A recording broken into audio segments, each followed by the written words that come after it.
And welcome back to Sports on Tap, part of the NEO Sports Insiders Network. It's our Ohio high school football coverage. This is our playoff edition. Playoffs. I'm Rob Troutman. We have Ed Dick, Josh Jeffy, Sean Duffy, live from Studio J in Brunswick, Ohio. Hello. And did a great job going over Division I, Region 1, Division I, Region 2, then Division 2, Region 5, and Region 6. And right now we're going to go over the Buckeye Bucks as they had a first-round playoff game. We're also going to talk about our game of the week, which featured Euclid versus St. Edward. And then we'll tell you where we're going to be at this week. So, Ed, take away as the Buckeye Bucks had a first-round playoff game at home. Yes, they did. They hosted for the second consecutive year, and they're looking for their first playoff victory in school history. The team they were playing, this is their 10th overall playoff appearance, their 6th straight playoff appearance. Looking for their first win in playoff history. So between the two teams, 18 playoff appearances, 0 wins. And I was at this game as a fan. I actually was not covering this game. A lot of our old coaches, as we have talked about, they all coach there. So it's and we had an opportunity. It was a nice night out, and my wife and I wanted to go out to Medina, go to York Township, and kind of witness the game out in that neck of the woods. And I gotta tell you, when you're driving down 252 and it's dark outside, and all you see is a high school football stadium, it's cool. It looks real cool. It was just, the atmosphere was fantastic. Going to see a smaller school. So to the actual game, I mean, Buckeye threw everything they could at New Philadelphia. As we all know, Michael Durkee as a running back / slot back turned quarterback, and he played a heck of a game. The offensive line for New Philadelphia, just starting the game, just had their way with Buckeye. Buckeye was not able to stop them. Really, the only thing that stopped New Philadelphia, the Quakers, was themselves. On the very first drive, Kai Crowthers was getting chunks of yardage. Unfortunately for the Quakers, fortunately for the Bucks, a shotgun snap went over the quarterback's head, and Buckeye was able to recover, kind of flip the field on him a little bit. Over the course of the first half, though, the Quakers were able to get a couple of touchdowns from Kai Crowthers. He ended up having 113 of his yards in the first quarter. He scored both of his touchdowns in the second to go up 14-0. However, Buckeye was able to recover right before the half. A errant snap on a punt forced the punter for the Quakers to go all the way back to the 1-yard line. He did recover and was able to get pretty good yardage back on it, but unfortunately was stopped short of the first down. Buckeye took over and they were with the short field. Michael Durkee turned the corner, was able to get a 16-yard touchdown run, and they were able to cut the lead in half. Now, Buckeye also had a 45-yard touchdown called back. Durkee was able to score from 45 yards out. However, a hold called that back over the course of the first half. Now, in the second half, the Buckeye defense, they made a couple adjustments on the front line, and they were able to hold. They were able to really hold Crowthers at bay for the most part. Buckeye did have their chances in the second half as well. They were able to. They actually drove all the way down to the 3-yard line, anchored by a jet sweep pass from Anthony Watkins to Justin Kennedy. Kennedy got the ball at the 3-yard line off a 28-yard gain. Durkee and the Bucks were not able to punch it in on 4 downs. They got close. They were first up for no gain. Then Durkee got sacked. A screen pass got some yardage back. 4th and goal from the 6-yard line with 10 minutes left to play. Coach Benzoni opted to go for it, and admittedly, the play was the Pat Caniglia was wide open in the end zone. Unfortunately, Durkee was not able to hit him for the touchdown. The Quakers got the ball back with just over 4 minutes left to play. They got into field goal range, and New Philadelphia kicker Logan Moorhead just barely. The article that I read over the weekend says he drilled this 39-yarder. I wouldn't say drilled exactly. It barely cleared. But nonetheless, it's a good field goal, and it went through for a 17-7 lead with just over 4 minutes left.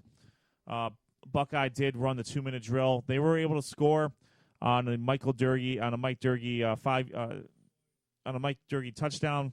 Unfortunately, there's only 5 seconds left at this point in the game after Richard Gatt's extra point, making it 17-14.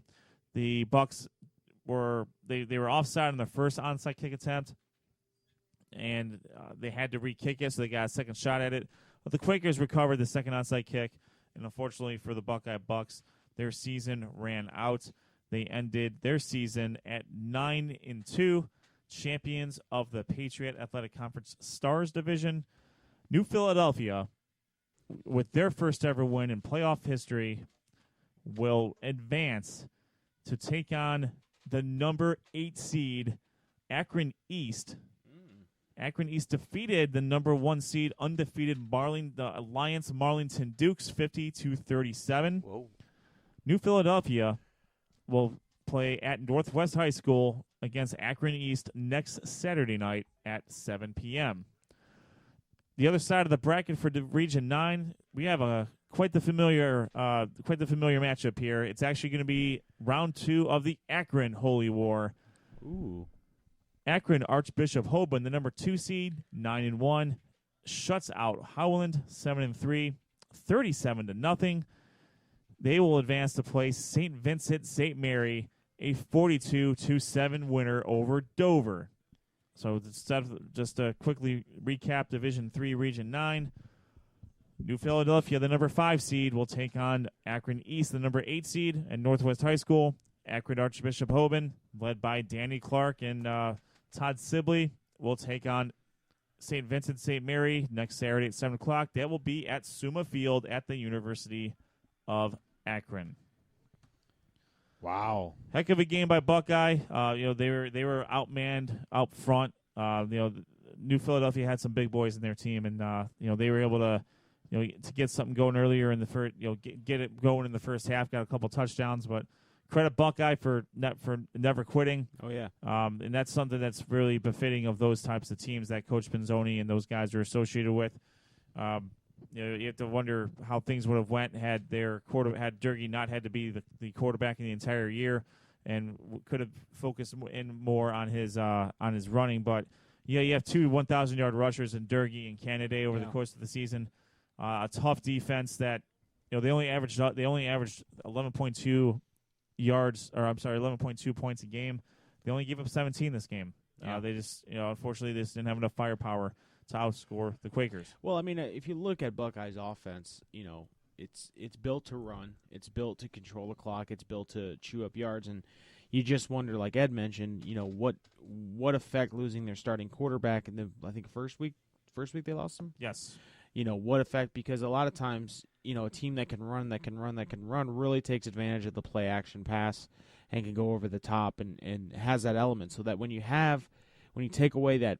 Not to say Michael Durkee did a bad job passing the ball. I just think it limited what they could do offensively. They wanted to play to the strengths of a guy like Durkee and Kennedy, who were really good rushers and could. And again, that offense is that jet sweep offense, that quick handoff. But obviously, there was an element missing because they didn't pass the ball a lot. And if teams can stop the run and get the ball back, then you rely on your defense. And again, Buckeyes defense throughout the year, aside from one game against Revere, has been lights out. I mean, they have 4 shutouts on the year, so it's not like it was unheard of. And again, this wasn't a high-scoring game either. I think just New Philadelphia found a way to win that game, and unfortunately, that's the way these playoff games go. Is that sometimes the teams get a lucky break, sometimes a holding call can hurt you. I mean, that's the nature of the game. But nothing to take away from Buckeye's season and Coach Pinzoni's effort. I mean, we were out there for a game, and it was like. That was awesome. The crowd support was there. The coaches were amped up. The fans were amped up. The kids were amped up. I think you're looking at a team that's going to be in Division III playoffs for a while to come.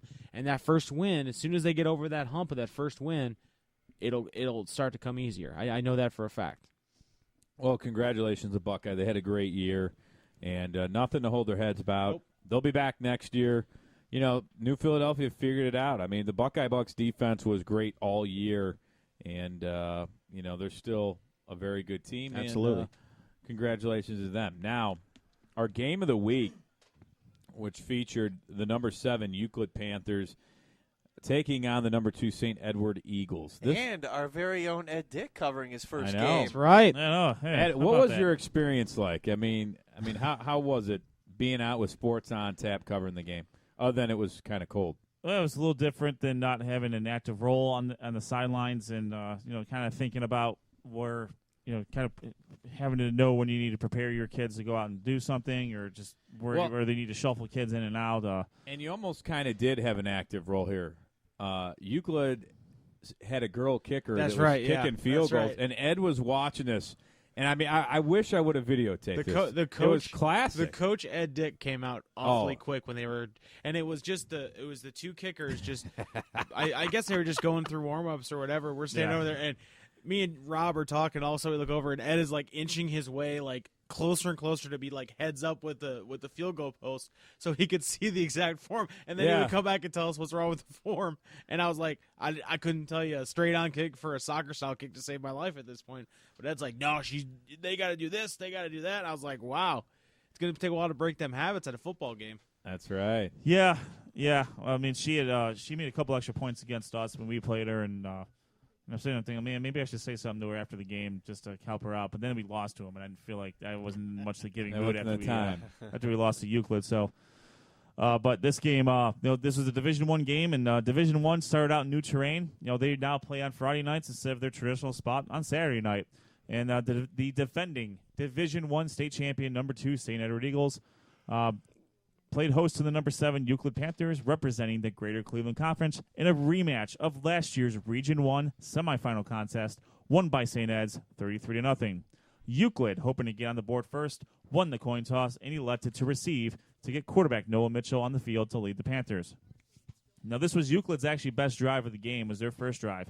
They put together, it was 11 plays. They got to the St. Ed's 23-yard line.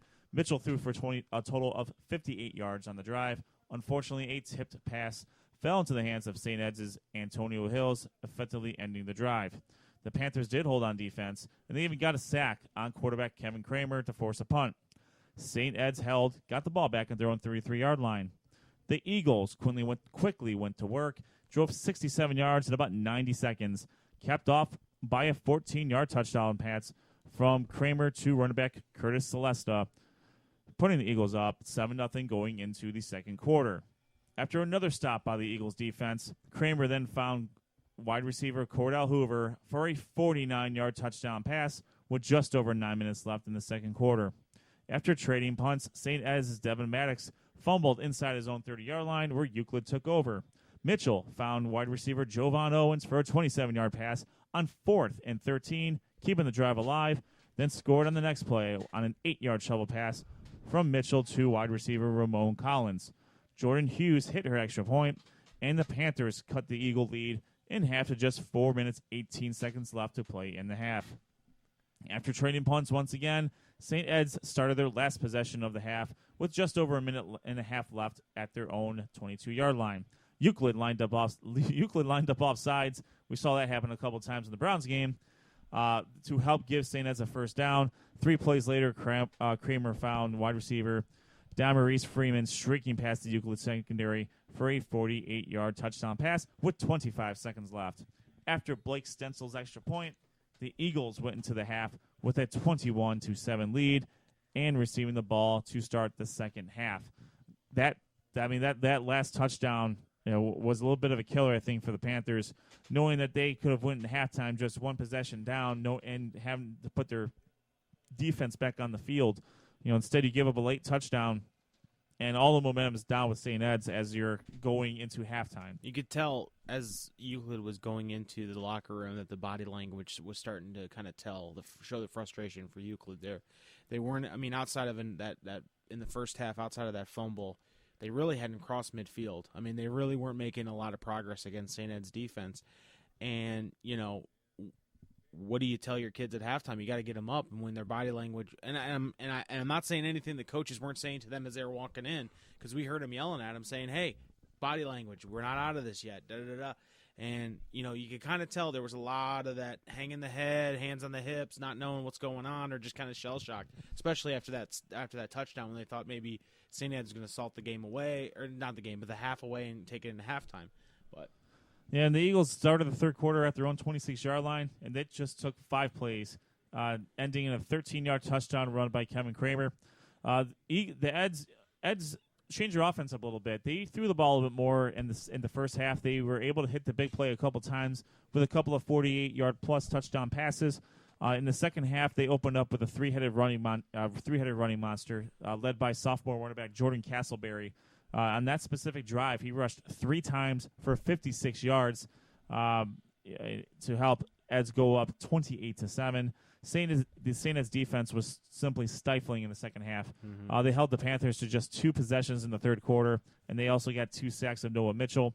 Euclid did miss a golden opportunity to get deep into Eagles territory, as Collins could not haul in a Mitchell pass on 3rd and 15, which would have put the ball 1st and 10 at the 30-yard line. Euclid had to punt back to St. Ed's as the quarter ended with the Eagles up 28-7. Eds got back into Panther territory on a 32-yard pass from Kramer to Freeman, helping set up a 33-yard field goal try by Blake Stencil. Stencil's kick actually hit the left upright and bounced back into the end zone, but the Panthers were called for a roughing the kicker penalty that once again gave the Eagles new life. St. Ed's quickly converted as Celesta scored his second touchdown of the night, a 5-yard plunge to push the lead to 35-7. On Euclid's next possession, St. Ed's' Tylon Rice intercepted Mitchell and returned the pick back to the Euclid 15. Castleberry got the Eagles to the 1-yard line on a 14-yard run, and then Kramer plunged in from his second rushing touchdown of the night from 1 yard out, pushing the Eds lead to 42-7 with just over 9 minutes left in the game. This did trigger the running clock.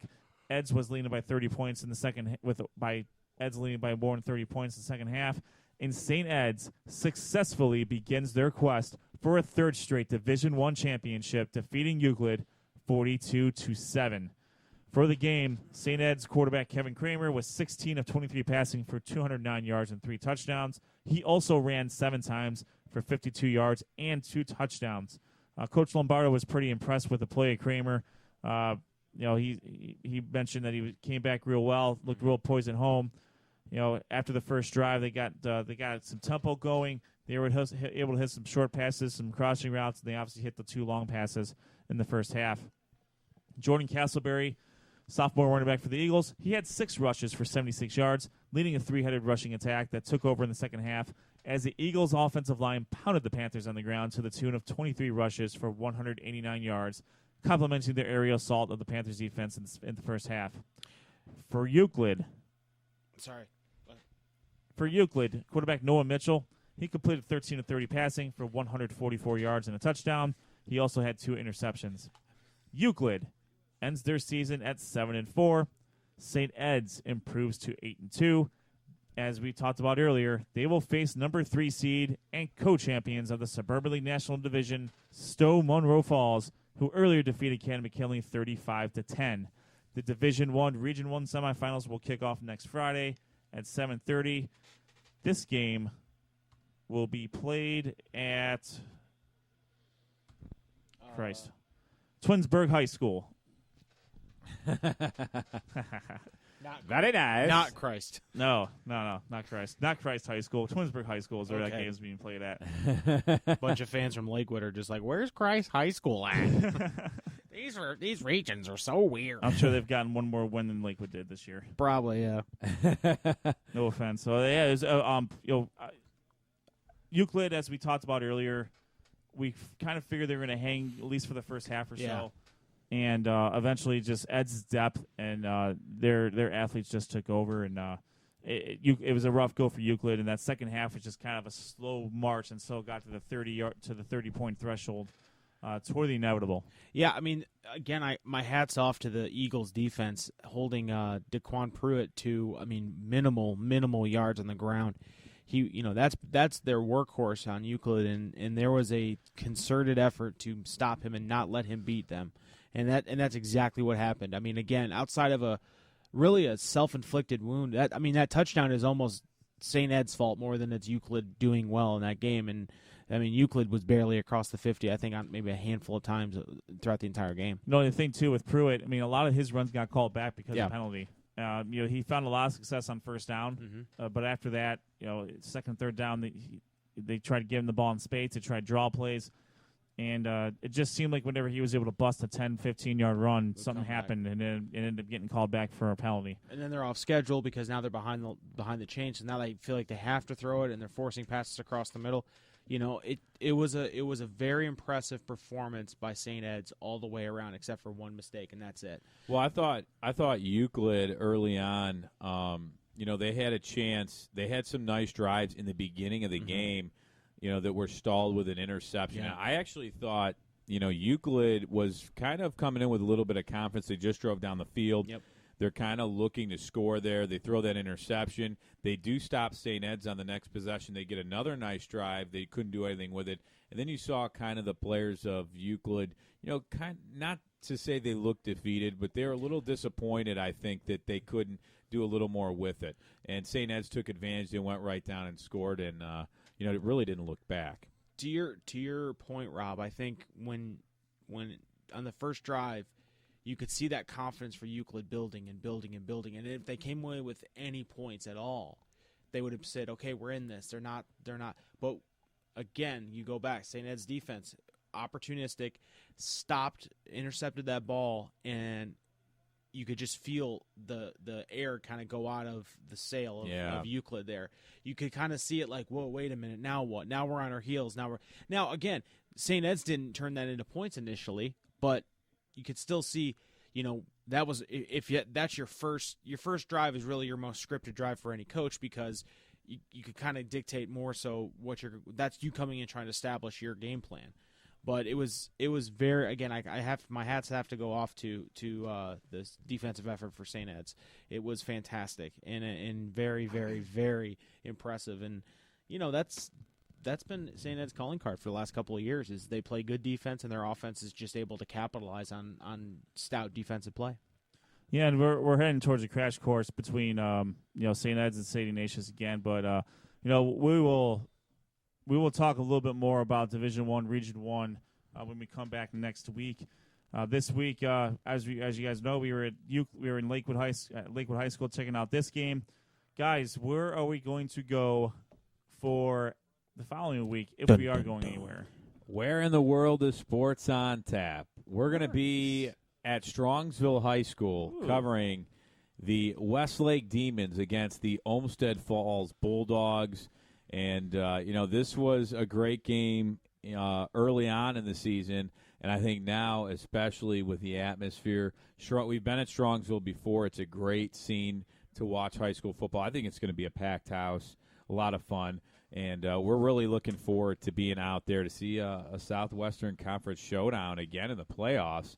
But, two teams that you might not have thought had a chance to be in, especially Westlake was down 41-14. They win.